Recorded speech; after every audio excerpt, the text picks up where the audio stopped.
सिद्धिविनायकाच्या प्रसादामध्ये उंदीर आढळल्याचा एक व्हिडिओ सध्या व्हायरल होतो आणि यावरून अनेक प्रतिक्रिया सध्या उमटतात।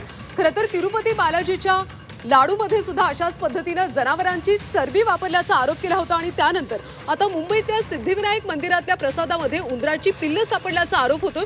तसा व्हिडिओ सध्या व्हायरल होतोय, त्यामुळे सिद्धिविनायक मंदिरातल्या प्रसादाच्या शुद्धतेवर प्रश्नचिन्ह निर्माण झाले।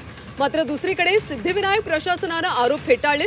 मंदिरातला प्रसाद शुद्ध असल्याचा दावा मंदिर प्रशासनाकडून केला जातो।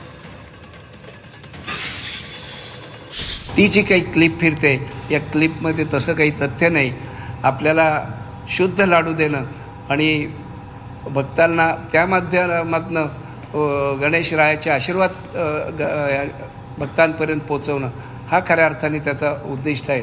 मात्र त्या क्लिपच्या बाबतीत ती इथली नाही अशाच प्रकारचं आमचं मत आहे।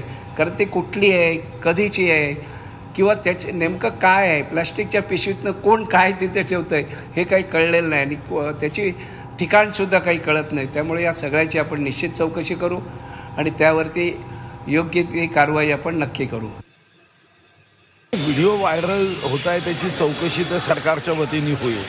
आता कदाचित तो चौकशीच्या अंती लक्षात येईल की तो लाडू कुठचा आहे, तो लाडू प्रसादातला आहे का, आणि प्रसादातला असेल तर काही दिवसापूर्वी तो प्रसाद तयार करण्यात आला होता का, प्रसाद ठेवण्याच्या जागा या बरोबर आहे का, याची चौकशी जागेवर ते पुढे येईल।